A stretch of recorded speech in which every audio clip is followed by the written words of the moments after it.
हिंदुओं के व्यवसायिक प्रतिष्ठानों पर जिस तरह से सुनियोजित हमले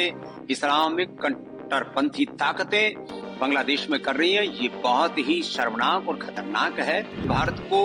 चौकन्ना रहना पड़ेगा और पूरी ताकत के साथ अपने अल्पसंख्यक हिंदू भाइयों के साथ पूरे देश को खड़ा होना पड़ेगा।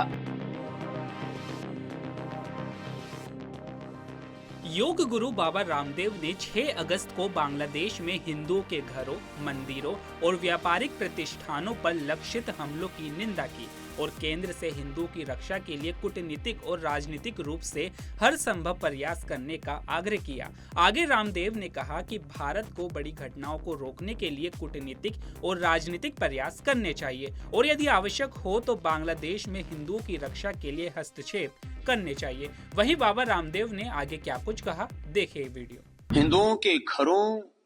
हिंदू मंदिरों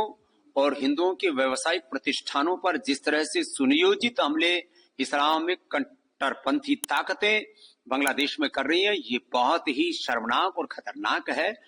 और मुझे तो आशंका है आगे वहां पर जो हमारे अल्पसंख्यक हिंदू भाई हैं, उनकी माँ बहन बेटियों की इज्जत आबरू पर बात ना आ जाए। इसके लिए भारत को चौकन्ना रहना पड़ेगा और पूरी ताकत के साथ अपने अल्पसंख्यक हिंदू भाइयों के साथ पूरे देश को खड़ा होना पड़ेगा। किसी भी तरह से कोई बड़ी दुर्घटना ना हो, इसके लिए कूटनैतिक तौर पर, राजनीतिक तौर पर भारत को प्रयास करने पड़ेंगे। और मैं आश्वस्त हूं कि इस समय भारत के प्रधानमंत्री जो बहुत ही तेजस्वी हैं, यशस्वी हैं और पूरा हिंदुस्तान उनके साथ खड़ा हुआ है। पहली मर्तबा मैं देख रहा हूं बहुत वर्षों के बाद, करीब 2-3 दशकों के बाद, कि भारत का पक्ष और विपक्ष एक साथ इस मुद्दे पर खड़ा हुआ है और किसी भी हम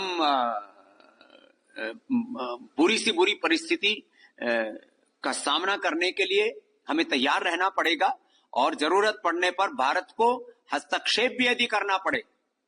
तो भी। जब हमने बांग्लादेश को जन्म दिया,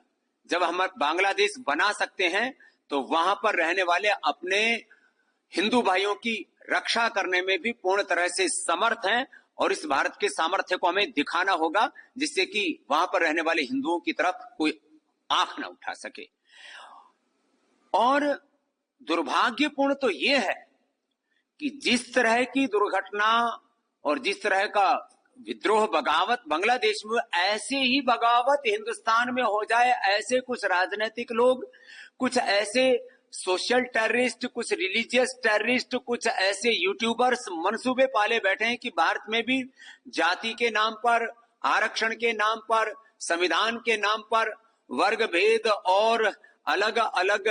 मजहबी उन्माद ऐसे पैदा कर दिए जाए कि भारत की एकता, अखंडता और संप्रभुता खतरे में पड़ जाए और बांग्लादेश जैसी एक बगावत की स्थिति हिंदुस्तान में पैदा हो जाए। ऐसे जो मंसूबे पाल करके बैठे हैं, ऐसे जो लोग वीडियो अपलोड कर रहे हैं और देश के सड़कों से लेकर के संसद तक में जो इस तरह के विघटनकारी, जो कुत्सित प्रयास कर रहे हैं, उन लोगों को हमें सख्ती के साथ रोकना पड़ेगा। पूरी दुनिया में जैसे यहूदी लोगों पर कोई अंगुली नहीं उठा सकता, क्योंकि पूरी दुनिया के यहूदी एक है, ताकतवर है। ऐसे ही पूरे हिंदुस्तान के 100 करोड़ से ज्यादा हिंदुओं को एकजुट रहना होगा और साथ ही साथ इतना ताकतवर बनना पड़ेगा। जब मुट्ठी भर यहूदी लोग ताकतवर होकर के और यूनाइट होकर के पूरी दुनिया में अपने आत्मसम्मान और स्वाभिमान की रक्षा कर सकते हैं, तो हम हिंदुओं को भी एकजुट होकर के अपने 100 करोड़ से अधिक हिंदुस्तानियों की और जो पूरी दुनिया में हमारे करोड़ों हिंदू जो अल्पसंख्यक हैं अलग अलग देशों में, वो भी करोड़ों की संख्या में, उनकी भी हमें रक्षा करने के लिए संगठित रहना पड़ेगा, प्रतिबद्ध रहना पड़ेगा और पूरी ताकत के साथ राजनीतिक तौर पर, राष्ट्रीय तौर पर और वैश्विक तौर पर उनके साथ खड़ा होना पड़ेगा। सरकार को हस्तक्षेप करना चाहिए। सरकार को यदि जरूरत होगी तो हस्तक्षेप भी करेगी, क्योंकि भारत के प्रधानमंत्री वो एक बहुत बड़ी शख्सियत है और हिंदुओं की रक्षा कैसे करनी होती है उसको वो जानते हैं और उन्होंने की है।